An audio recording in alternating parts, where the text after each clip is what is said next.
La saga cinematográfica de Maze Runner es conocida como una de las adaptaciones distópicas juveniles más populares en el cine moderno. Sin embargo, durante su rodaje y producción sucedieron muchas cosas que llaman la atención y que de cierta forma nos ayudan a entender un poco más la historia que vimos en pantalla. Por eso en esta ocasión vamos a mencionar 100 datos curiosos de esta saga, incluyendo algunos cambios narrativos que muchos no conocen hasta la fecha. Quien les habla es Luis Fuentes. Ahora sí, suscríbanse activando la campanita de notificaciones y pónganse cómodos en este megatop que he preparado para todos ustedes. Bienvenidos a Cinema Zoom.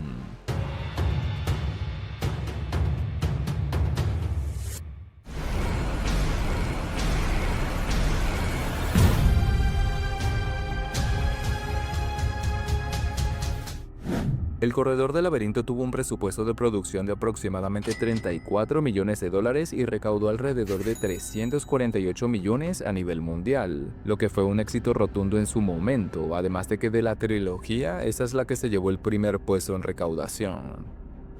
Para reforzar la química del elenco que era crucial para los Gladers o Clarianos, los actores principales y el director acamparon juntos en el set del Claro durante un par de noches antes de iniciar el rodaje. La idea era que experimentaran la incomodidad, la dependencia mutua y la vida rudimentaria antes de que se encendieran las cámaras. Los Grievers o penitentes fueron creados por el escritor James Dashner inspirándose en varias fuentes, combinando literatura, cine y experiencias personales, ya que con esto buscaba transmitir miedo y tensión, tomando como ejemplo obras como El Señor de las Moscas y El Juego de Ender. De esta forma logró que se vieran no solo como enemigos físicos, sino como elementos que generan angustia psicológica en los jóvenes que los ven como lo más espectral del laberinto. Dylan O'Brien, el actor que consiguió el papel de Thomas, estuvo a punto de no ser seleccionado debido a un detalle superficial pero crucial, y ese detalle era su peinado, ya que el director Wes Ball consideró que su cabello era demasiado estilizado al estilo MTV. Así que para convencer al director, Dylan tuvo que enviar rápidamente fotografías con un peinado diferente, menos pulido y más desaliñado. Este ajuste de imagen fue suficiente para disipar las dudas de Ball y asegurar que el joven actor pudiera asumir el papel principal de la franquicia. La química en pantalla entre Dylan O'Brien y Thomas Brodie Sangster no fue algo actuado y ya, sino que se convirtió en una amistad profunda en la vida real durante la filmación. Así que este vínculo entre los actores es uno de los elementos más valorados por el fandom y un tema recurrente en todas las entrevistas de promoción. El punto es que a diferencia de otras películas donde todo es actuación, en este caso vimos una amistad genuina al 100%. Para que las secuencias intensas de carrera por el laberinto fueran visualmente creíbles y dinámicas, los actores que interpretaban a los corredores se sometieron a algunos entrenamientos especializados. Esto por supuesto incluyó la práctica de parkour para algunas escenas, las cuales fueron esenciales para simular el movimiento ágil y rápido que requerían los desafíos del laberinto, aunque también practicaron técnicas de peleas coreografiadas para las secuencias de confrontación física, como vimos brevemente en la lucha contra Galin. Esta película no se grabó en un set completamente construido, sino que se usaron partes físicas para filmar las escenas donde los actores interactuaban, como la caja, el área del claro, algunos caminos del laberinto y un par de secciones de los muros, mientras que otros espacios y algunas zonas de esos muros se crearon con CGI para darnos un entorno mucho más amplio y con detalles que no podían construirse en la vida real. Y bueno, gracias a esa combinación, las escenas parecían convincentes y la película transmitía la enorme escala y aislamiento del claro que usando solamente escenarios reales no habría sido posible. Hablando del claro, gran parte de la película, incluyendo algunos de los interiores limitados como la cocina, los talleres y algunas partes del laberinto, se filmaron en Baton Rouge, Luisiana, ya que esta locación era ideal para el contexto de la trama, lo que permitió la construcción de grandes escenarios controlados para simular el entorno opresivo en el que se desenvuelven los Gladers. Algo curioso es que en el libro de Maze Runner, las paredes del claro son muy altas y prácticamente imposibles de escalar, además de que toda el área está contenida dentro de una cúpula que muestra un cielo y un clima artificial. Pero en la película esas proporciones se redujeron muchísimo, aparte de que la cúpula no existe. Esto fue un cambio de adaptación necesario con la intención de que aquel lugar se sintiera más realista para el público. En la historia original se dice que el laberinto está prácticamente bajo tierra y no como vemos en esta adaptación, que está al aire libre y en medio del desierto. Cuando se habla de cruel no es porque literalmente estén controlados por un sistema malvado ni mucho menos, ya que su significado viene de catástrofe y ruina universal, experimento letal, cuyas iniciales forman la palabra cruel. Y a eso en inglés se le conoce como Wicked o Worlding Catastrophe Killzone Experiment Department, que suena prácticamente como la palabra wicked, que significa malvado en español. Una idea muy inteligente por parte de su escritor James Dashner. Los productores impusieron una fecha límite ajustada que exigía que se entregara el modelo de penitente completamente modelado y animado en menos de 2 semanas antes de la filmación. Este plazo acelerado aumentó la presión sobre el equipo de efectos visuales y con suerte al final terminaron a tiempo el modelo aterrador y biomecánico que vimos en pantalla. Y ya que estamos hablando de tiempos, deben saber que esta primera película se filmó a una velocidad récord, ya que en tan solo 8 semanas estaba lista para la postproducción, lo cual se puede ver como una hazaña si consideramos que una cinta de acción similar tarda en promedio 4 o 5 meses de rodaje. Pero para hacerlo posible usaron varias cámaras al mismo tiempo para no perder ni un segundo y capturar todas las escenas con más precisión, lo que demuestra la eficiencia con la que llevaron esta historia a la pantalla grande. El papel de Chuck tiene una historia de casting muy interesante, ya que el actor Blake Cooper estaba tan convencido de que debía interpretar al personaje que al ver que no lo conseguía con métodos normales tuvo la idea de insistir directamente en Twitter hasta que llamó la atención del director Wes Ball, quien después de ver su audición finalmente se dio cuenta de que Blake era la única persona capaz de darle vida al adorable Chuck.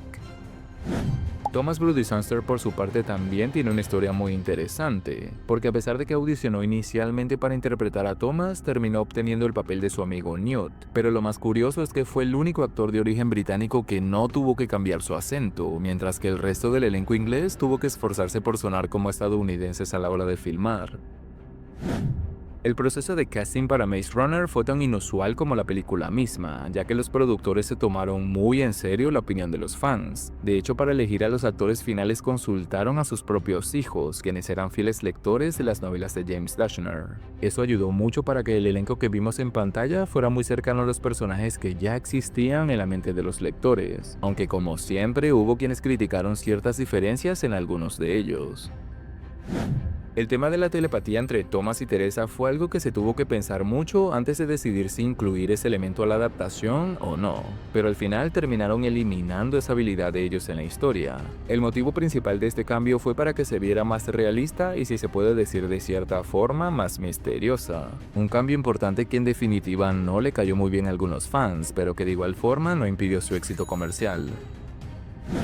Detrás de la elección de los nombres de los Gliders se esconde un secreto fascinante, porque la mayoría de ellos son homenajes a figuras históricas y científicas muy importantes. Por ejemplo, tenemos a Thomas en honor a Thomas Edison, Newt por Isaac Newton, Albie por Albert Einstein, Gali por Galileo Galilei y Chuck en referencia a Charles Darwin. Esto sin dejar por fuera a Teresa, la cual según el escritor es un homenaje a la Madre Teresa de Calcuta. Durante el rodaje, los productores se llevaron algunos sustos cuando encontraron varias serpientes de cascabel merodeando cerca del elenco, así que para protegerlos tuvieron que contratar a un experto en serpientes que se encargaba de revisar toda la zona diariamente para alejar a cualquier animal peligroso, asegurando así que todos estuvieran a salvo mientras filmaban la película. El director Wes Ball quería que el laberinto se viera épico y original, por lo que su proceso de diseño fue completamente moderno, ya que en lugar de trabajar con un equipo local, Ball colaboró de forma remota con el artista conceptual Ken Barthelme, quien en ese momento se encontraba en Bélgica. Así que, como vemos, esta colaboración se realizó prácticamente a través de correos electrónicos y mensajes, demostrando que la visión de una superproducción de Hollywood puede definirse a través de una comunicación digital y no solo de forma presencial. Un detalle que muchos no notaron es que el escritor James Dashner tiene un cameo fugaz en esa película. Ese momento sucede muy rápido en la escena del final donde se revela la verdad de Cruel, y es allí donde vemos que él aparece discretamente como uno de los miembros de la junta directiva que observan a la icónica Ava Page, haciendo que el arquitecto original del laberinto forme parte de la organización que atormenta a Thomas y a sus amigos, lo que fue considerado como un guiño perfecto para los seguidores de los libros de la saga. Para interpretar de manera consistente la cojera de su personaje, el actor Thomas Brodie Sangster confirmó en varias ocasiones que durante el rodaje se ponía una piedra dentro de su zapato, ya que esta técnica de actuación le servía como un recordatorio físico constante, permitiéndole mantener la cojera característica de Newt, la cual era un detalle muy importante del personaje debido a la lesión que sufrió al intentar saltar el muro del laberinto. En la película vemos que cuando las puertas del laberinto se quedan abiertas, los penitentes entran y matan a diestra y siniestra, pero en la novela se dice que se van llevando a uno por uno cada noche y por eso es que toman la decisión de escapar mientras puedan. Pero bueno, esta reducción narrativa se hizo por cuestiones de tiempo, lo cual es muy normal en este tipo de adaptaciones. Los nombres del director Wes Ball y del productor Dwight Godfrey están grabados en una de las paredes del lugar, ya que si pausamos la imagen se pueden ver mezclados entre los nombres de los que ya no están con ellos, dejando un discreto autógrafo de ambos en el diseño de producción de esta primera película. Aunque parezca una escena más, el momento en que Thomas y Teresa hablan en la copa de un edificio rudimentario fue la escena favorita de la actriz Kaya Scodelario durante todo el rodaje. Ella ha compartido que como la mayoría de sus escenas con Dylan eran solo de acción, ese día cuando estuvieron aislados de todos y en relativa calma, ambos pudieron relajarse, bromear y conocerse mejor como personas. Y por si se preguntan cuál fue la escena favorita de Dylan O'Brien en esta primera parte, la respuesta es que fueron las peleas contra Will Poulter en su rol de Gally, pero no tanto por la acción, sino porque ambos tenían una fuerte amistad fuera de cámaras, así que darse empujones como si se odiaran a muerte fue muy divertido. Incluso O'Brien dijo en entrevistas que él y Poulter se disculpaban constantemente después de cada golpe durante la filmación, describiéndolas como las peleas más educadas que se hayan visto en toda la grabación. En cuanto al actor Thomas Brodie Sangster, este confesó que su escena favorita fue cuando lo vemos junto a Thomas en la noche de iniciación, ya que pasó mucho tiempo sentado y relajado grabando ese momento una y otra vez. Como ya se sabe, Dylan interpretó a Styles en la serie de Teen Wolf. Bueno, en el final de la primera mitad de la tercera temporada, la producción tuvo que recurrir a una excusa narrativa para justificar la ausencia de su personaje, y la solución fue mantenerlo inconsciente en el hospital durante gran parte del episodio Eclipse Lunar. Esto para que el actor pudiera viajar y terminar de filmar sus escenas como Thomas en esta adaptación.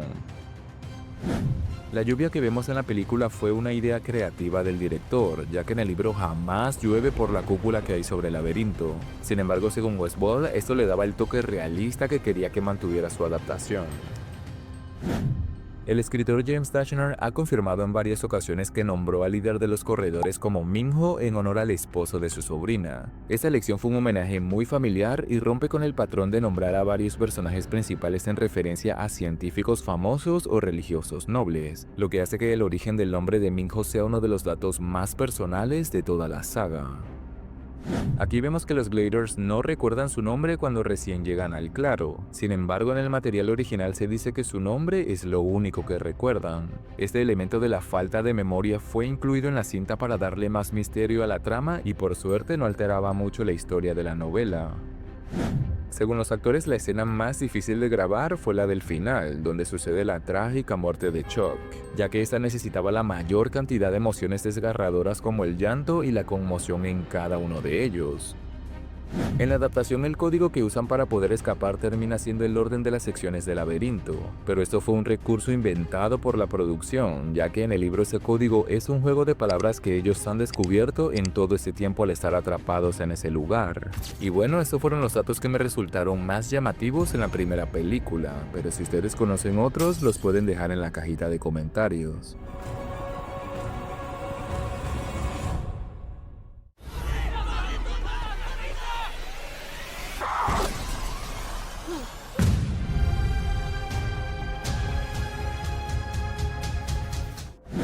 Prueba de Fuego tuvo un presupuesto de producción de aproximadamente 61 millones de dólares y recaudó alrededor de 312 millones a nivel mundial, convirtiéndose así en la segunda película más taquillera de toda la trilogía.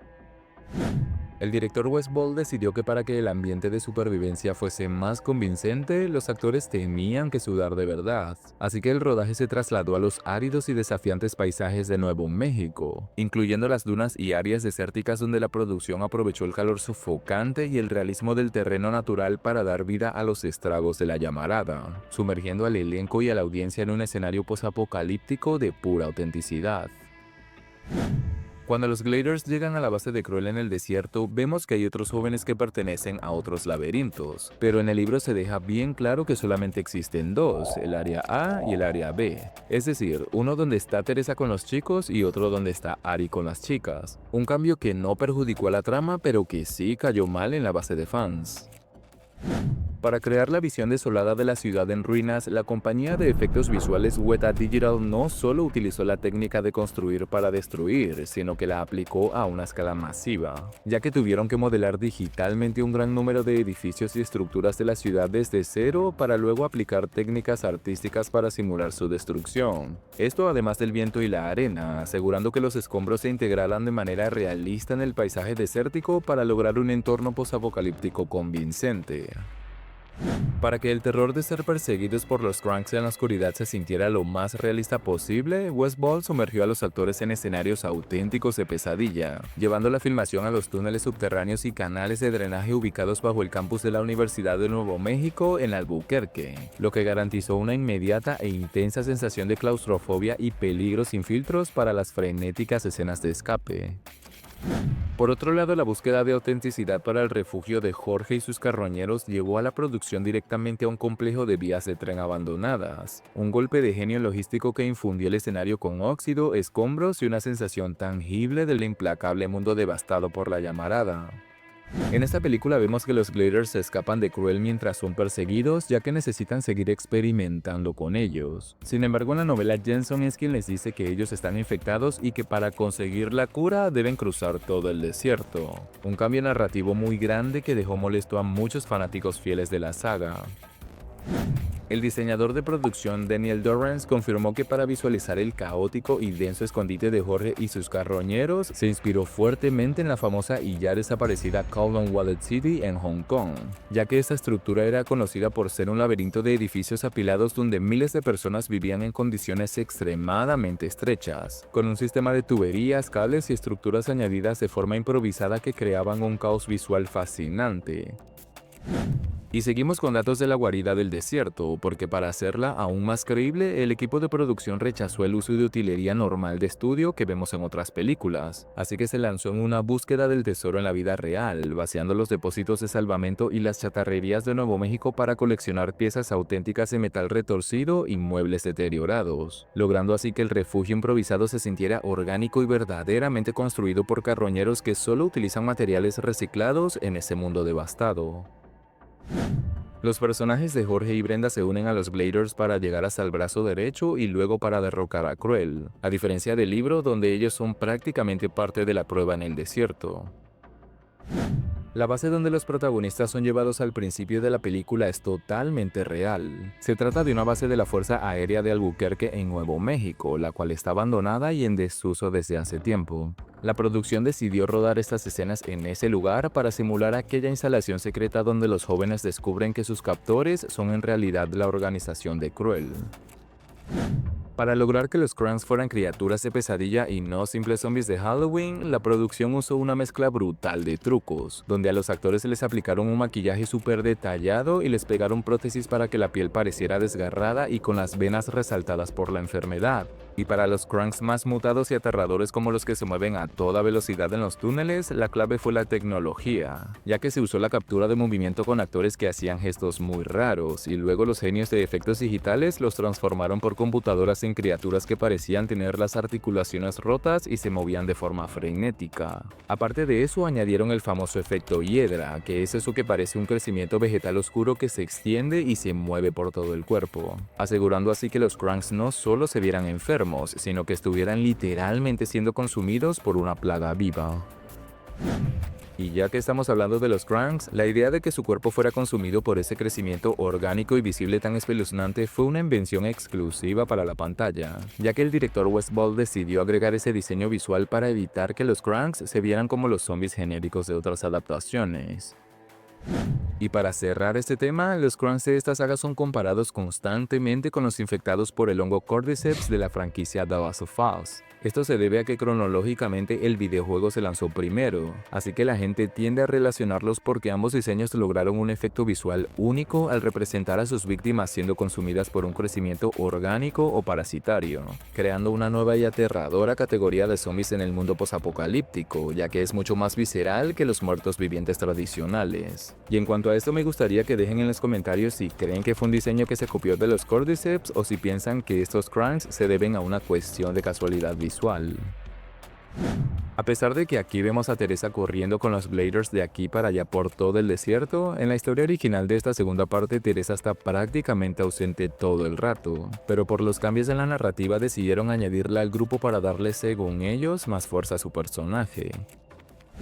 Como ya he dicho, la mayor parte de la filmación de Prueba de Fuego se llevó a cabo en terrenos de Nuevo México. El detalle es que estos son considerados sagrados porque contienen artefactos y restos arqueológicos de la cultura nativa americana. Pero a pesar de una advertencia estricta de no llevarse nada durante el rodaje, el actor Dylan O'Brien confesó que el elenco había tomado recuerdos de aquel lugar. Incluso comentó con risas que les cayó una maldición nativa y por eso varios se enfermaron después de la filmación. Eso provocó una indignación masiva y una condena pública por la falta de respeto cultural, así que el estudio de 20th Century Fox investigó el tema pero no encontró evidencia del robo, lo que hizo que pidieran una disculpa pública por el irrespeto sugerido por las acciones del equipo. En los libros se introduce un elemento tecnológico crucial conocido como Flattrans o transplanas, los cuales funcionan como un sistema de transporte instantáneo que permite a los personajes moverse de forma inmediata entre zonas distantes. Sin embargo, la función de este sistema tan avanzado y futurista fue omitida por completo en las películas. La actriz Patricia Clarkson en su papel de Ava Page fue considerada desde el principio. Esto porque su trayectoria con personajes fríos y crueles como la vimos por ejemplo en Carrie del 2002 hizo que la ficharan como la candidata perfecta para ese rol antagónico. La crítica más dura por parte de los fans en esa segunda parte es porque la producción decidió eliminar completamente las pruebas que los Gliders deben superar en el desierto, algo que sí sucede en la historia original del libro, lo cual hace que el título de Prueba de Fuego se sienta como algo ilógico para la película. La alucinación que tiene Thomas cuando bebe el trago que le ofrecen es prácticamente una visión de lo que sucederá con sus amigos más adelante, ya que una de las cosas más perturbadoras que logra ver es a su amigo Newt convertido en un Krunk. Al final de la película vemos que Minho es capturado por Cruel, pero en realidad en la trama original el personaje que es capturado es Newt, además de que ese evento sucede en el tercer libro y no en el segundo. Un cambio que no se vio tan mal en pantalla, pero que sí fue un poco criticado por los fans más empedernidos. Y hablando de toda esa secuencia del campamento del brazo derecho y la guerra que vimos en pantalla, deben saber que es algo totalmente inventado, ya que nada de eso pasa en la novela, pero gracias a los cambios tan extremos que se hicieron, aquí pasan mil cosas que en las páginas nada que ver. Y bueno, a pesar de los cambios narrativos tan extremos que vimos en Prueba de Fuego, el director Westworld había dejado claro con anticipación que la trama iba a ser muy diferente del libro, pero también prometió que para la cura mortal todas esas modificaciones iban a tener mucho sentido. Entonces, como vemos, estas son las cosas que me resultaron más interesantes en cuanto al rodaje y los cambios narrativos de esta segunda película, pero como dije antes, si ustedes conocen otros, con gusto los voy a leer en los comentarios.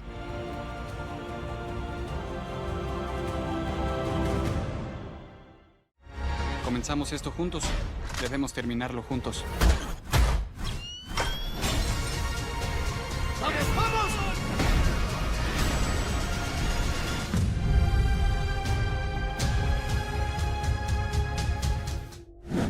La cura mortal tuvo un presupuesto de producción de $62 millones y recaudó un estimado de 288 millones a nivel mundial, lo que la deja en el último lugar como la adaptación menos taquillera de todas.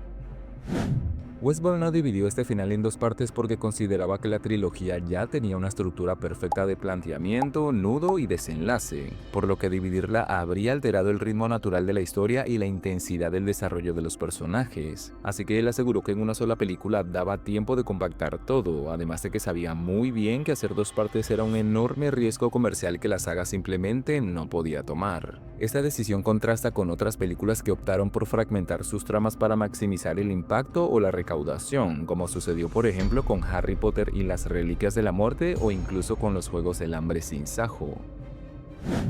El incidente más grave de toda la franquicia ocurrió durante esta tercera adaptación, cuando Dylan O'Brien sufrió un accidente catastrófico mientras hacía un salto de riesgo hacia un vehículo en movimiento. El truco falló y O'Brien fue lanzado por el aire impactando con un segundo coche, lo que le provocó lesiones gravísimas, incluyendo una conmoción cerebral severa, fractura facial y múltiples lesiones internas. Y como era de esperar, la gravedad del accidente forzó la suspensión total del rodaje durante meses.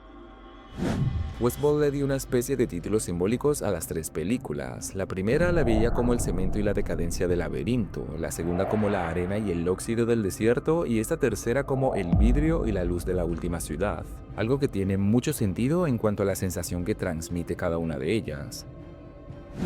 El guionista T.S. Nowlin fue el único acreditado para la adaptación de las tres películas de la saga, lo que brindó una consistencia notable en cuanto al ritmo y la secuencia desde la primera hasta la última parte de la trilogía. La secuencia del tren fue una de las más complejas de hacer en toda la película, ya que la producción quería que los fans la recordaran como un evento cinematográfico único. Pero la verdad es que al final esto no le salió tan memorable como se pensó, porque irónicamente esta escena se volvió una de las más criticadas de este cierre, tanto por los momentos incoherentes que podemos ver en ella como por lo que sucedió con Dylan y el accidente. Y hablando de esta secuencia, hasta la fecha hay una confusión acerca del accidente de Dylan durante la filmación, ya que como vemos, todo aquí ocurre en una zona desértica. El detalle es que esa tragedia ocurrió en Vancouver, Canadá, y no en un desierto como se puede ver en la película. Lo que pasó aquí fue que los cineastas grabaron la peligrosa secuencia del tren en estudios controlados en Vancouver para poder manejar la acción con precisión, pero en la postproducción reemplazaron de forma digital el fondo del estudio con las tomas del vasto paisaje desértico que previamente habían grabado en Sudáfrica. Por eso, aunque muchos piensan que fue en el desierto, la verdad es que no fue así. Dylan O'Brien se encargó de hacer comentarios cómicos en muchas escenas tensas de la filmación, ya que por momentos el estrés parecía adueñarse del set de rodaje y sus gestos divertidos rompían con la pesadez. Así que al final de la grabación de esta película muchos le agradecieron por eso. Kaya Scodelario tuvo serias dificultades para manejar una jeringa de utilería durante una toma que tenía que ser muy seria, ya que no lograba insertar una aguja falsa de forma convincente, y lo mismo sucedió con unos guantes de goma, lo que arruinó la seriedad del momento y provocó risas en el set, haciendo que esa toma crucial terminara en un momento muy divertido. Thomas Bru Disaster fue el actor más comentado en redes sociales durante el boom de la cura mortal, superando a Dylan O'Brien, que era el protagonista de la historia. Por otra parte, John Paisano fue el compositor de la banda sonora de toda la franquicia, manteniendo así la cohesión musical, que fue uno de los aspectos más destacados de esta saga. La disminución en la recaudación de esta tercera película se atribuye en gran parte a la pérdida del momentum causada por el retraso de casi un año tras el accidente de Dylan, ya que esto hizo que se rompiera el ritmo de estreno y muchos perdieron el interés en ver el final de la trilogía.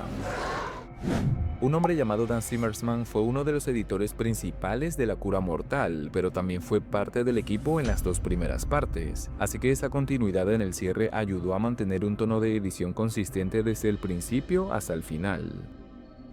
La última ciudad fue construida no solo como un refugio, sino como la sede central y laboratorio principal de Cruel. Pero a pesar de su belleza y aparente realismo en algunas estructuras que vemos de lejos, lo que vemos fue hecho totalmente con CGI, a diferencia de muchos escenarios en el interior de la ciudad que sí fueron espacios físicos construidos para la filmación. En la reunión de Ava Page con el consejo vemos otro cameo del escritor de la saga, James Dashner, y a diferencia de la primera película, en esta se le puede ver en pantalla durante más tiempo. El laberinto en la pared que vemos en esta escena fue diseñado como un recordatorio al origen de todo, ya que habían pasado un par de años desde que fuimos testigos de la primera parte. Y aunque esto parece un simple diseño de decoración, funcionó como un pequeño estímulo que nos hizo recordar el infierno que vivieron los Gladers en aquella prisión. El personaje de Lawrence, que es el líder de una facción de crunks organizados y resistentes que viven en las afueras de la última ciudad, es alguien que aparece en el segundo libro y no en esta tercera parte. Un cambio que según muchos al verlo en este final se sintió como una decisión muy forzada. Hay una escena eliminada donde vemos que Newt le cuenta a Thomas cómo fue que se rompió la pierna estando en el laberinto, pero por cuestiones de tiempo no la vimos en cines, aunque la podemos encontrar en la plataforma de YouTube. Kaya Scodelario confesó que lo más difícil para ella en esta tercera entrega fue tener que usar tacones en casi toda la filmación, algo que le molestaba muchísimo porque no estaba acostumbrada a ese tipo de calzado. Sin embargo, como vimos, supo manejar muy bien esa sensación incómoda en pantalla. La muerte de Newt que vemos aquí fue suavizada para no transmitir la oscuridad verdadera de su final original, ya que en el libro le suplica a Thomas que lo desviva con un arma de fuego y este cede al verlo en el estado tan crítico en que se encuentra. Pero para mantener la clasificación PG-13 se tuvo que reescribir este momento para que se viera más como algo involuntario y no como un asesinato.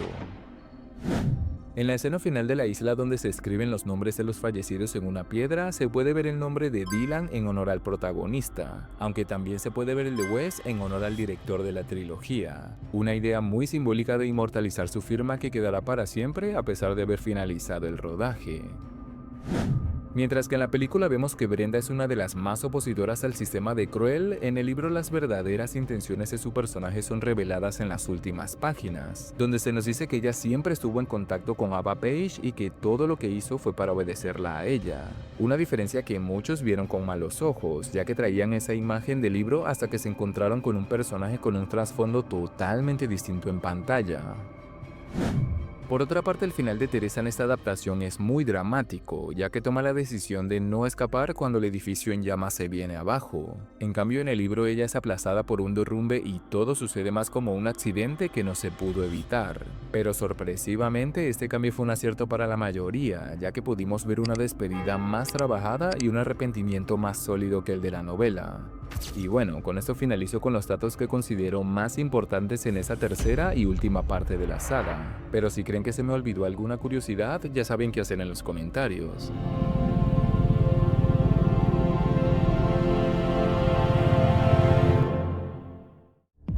¿Qué es este lugar? No recuerdo nada.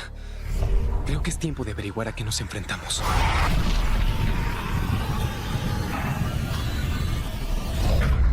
Thomas, estarás bien. Ocultan algo. Estas personas no son quien dicen ser. Thomas, ¿qué viste ahí? Es cruel. Todo ha sido parte de su plan. El mundo exterior cuelga de un hilo muy delgado. El virus acabará con los demás, solo es cuestión de tiempo. ¡Sostente! La última ciudad, base de operaciones de Cruel. Es la boca del lobo. Thomas, puedes salvar a tus amigos. O puedes salvarnos a todos.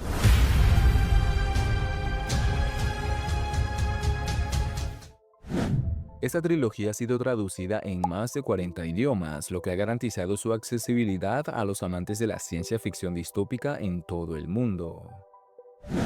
Además de las películas, la saga se expandió con 2 videojuegos oficiales para móviles. El primero fue The Maze Runner, que nos puso a escapar de los penitentes dentro del laberinto, mientras que el segundo fue Maze Runner The Scorched Trials, donde tuvimos que correr a toda velocidad a través del desierto. James Dashner hasta la fecha ha escrito más de 20 novelas, la mayoría de ellas son de fantasía juvenil y de ciencia ficción, pero la saga más famosa en su catálogo es por supuesto la de Maze Runner. Un dato curioso y poco conocido sobre la vida de James Dashner es que su formación académica no tenía nada que ver con la literatura, ya que se graduó en la universidad con una maestría en contaduría pública, así que ejerció esta profesión durante un tiempo, pero finalmente dio un giro radical a su vida profesional, abandonando así la contaduría para dedicarse por completo a su verdadera pasión, es decir, la escritura. Su nombre completo es James Smith Dashner y nació el 26 de noviembre de 1972 en Austell, Georgia, en Estados Unidos, y actualmente tiene 53 años de edad. Por otra parte, Wes Ball se mantuvo como el único director a cargo de las 3 entregas de la saga. Y bueno, esta continuidad creativa es una rareza en las grandes franquicias de Hollywood, donde los estudios suelen cambiar de cineasta para las secuelas. Así que como vemos, esto subraya la total confianza que 20th Century Fox depositó en su rol como director. Su nombre completo es Wesley Martin Ball, aunque es conocido profesionalmente como Wes Ball. Nació el 28 de octubre de 1980 y actualmente tiene 45 años de edad.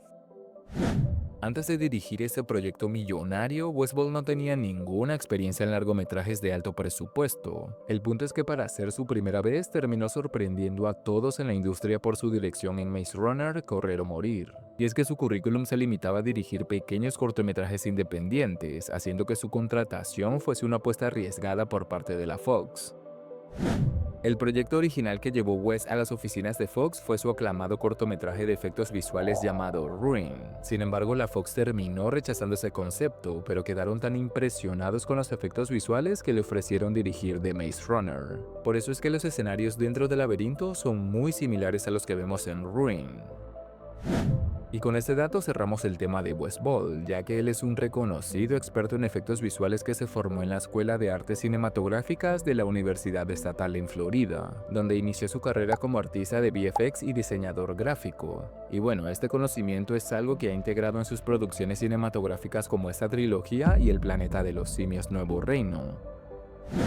Antes de ser el corredor del laberinto y convertirse en un héroe de acción, el protagonista Dylan O'Brien tenía una vida completamente diferente, ya que era un youtuber que ganaba seguidores con vídeos divertidos que tenían millones de vistas.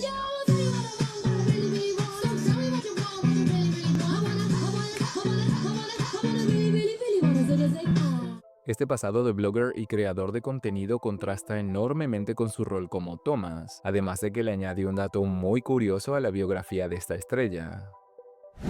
La edad de Thomas Brodie Sangster era algo con lo que solían bromear mucho durante la producción de las 3 películas, ya que a pesar de su cara de niño puberto, cuando se comenzó a grabar esta franquicia ya tenía 23 años de edad, lo que lo hacía de forma irónica el miembro más viejo del elenco de los Gliders. Es un hecho que la actuación de Kaya Scodelario como la enigmática Effie Stunham en la serie Skins fue crucial para su salto en Hollywood. Así que cuando realizó su audición para el papel de Teresa, el director quedó tan impresionado con su intensidad en pantalla que la eligió sin dudarlo. Incluso estaba tan satisfecho que confirmó la noticia en redes sociales con mucho entusiasmo, dando a entender que era uno de sus personajes favoritos de la saga. Tras el éxito de la primera película, el actor surcoreano-estadounidense Ki-hon Lee fue nombrado como uno de los hombres más atractivos del mundo. En 2014, la revista People lo incluyó en el 4º puesto de su lista anual de los hombres vivos más sexys, lo que significó un reconocimiento global inesperado que lo catapultó a la fama justo antes de rodar Prueba de Fuego. A pesar de que la película se tomó algunas libertades creativas importantes en toda la adaptación, el autor James Tashner fue consultado en todas las modificaciones narrativas cruciales, ya que tenía que dar su sello de aprobación para que la historia en pantalla siguiera manteniendo la esencia fiel al libro. Y por esta razón es que muchos se preguntan cómo fue posible que permitiera tantos cambios extremos en su propia creación, pero bueno. Algo que muchos no saben es que Kaya Scodelario es de ascendencia brasileña por parte de su madre, así que no solo habla inglés perfectamente, sino que también domina el portugués con total fluidez. Por eso si alguna vez la escuchan en una entrevista hablando en ese idioma, pueden saber que no está haciendo ningún truco de actuación. Si ustedes son fanáticos de la serie de Juego de Tronos, tuvieron que haber notado que 3 actores de aquí compartieron pantalla en aquel exitoso universo. Por un lado tenemos a Thomas Brodie Sangster, que interpretó a Jojen Reed. Por otro, el actor Aidan Gillen fue quien le dio vida al traicionero Petyr Baelish, o mejor conocido como Littlefinger. Y finalmente la actriz Nathalie Emmanuel, que la vimos como la adorable Miss Sandy. Si alguna vez quieren conocer más del origen de la trilogía que vimos en cines, deben saber que existen algunos libros precuela que son la llave a todos los secretos de ese futuro caótico. El primero de ellos es El Destello o The Kill Order en su título original. Aquí vamos al pasado más lejano para entender cómo los destellos solares comenzaron con la destrucción del mundo. Por otro lado tenemos El Código Cruel o The Fever Code, donde vemos la verdad sobre la vida de Thomas y sus amigos siendo parte de Cruel. Y finalmente El Palacio de los Crank o The Crank Palace, que es una de las historias cortas más oscuras y emotivas de la saga, ya que está narrada desde la perspectiva de Newt y detalla los desgarradores eventos que lo llevaron a sucumbir ante el virus de la llamarada. Pero adicional a estos hay un libro de pocas páginas llamado El Corredor del Laberinto Expedientes Secretos o The Maze Runner Files, el cual es considerado como un tesoro para los fans, ya que son los correos electrónicos y los documentos clasificados de la organización. Y si por casualidad sienten curiosidad por saber qué sucedió después de la cura mortal, deben saber que existe una nueva trilogía ambientada más de 70 años en el futuro. Esta nueva serie está compuesta por el Cortador del Laberinto o The Maze Cutter, seguido por el Complejo de la Deidad o The Godhead Complex, y finalmente el recién publicado cierre llamado El Laberinto Infinito o The Infinite Glade. Estas novelas funcionan como secuelas spin-off que introducen personajes completamente nuevos y exploran cómo evoluciona el mundo después de los acontecimientos de la historia de Thomas. Hasta la fecha no se han emitido comunicados oficiales que confirmen si Disney continuará o no con nuevas películas de Maze Runner. Sin embargo, muchos aseguran que esto se debe a que la trilogía que vimos tuvieron demasiados cambios narrativos, lo que generó críticas negativas en la base de fans y por eso el estudio teme que otra adaptación podría no llenar las expectativas del público.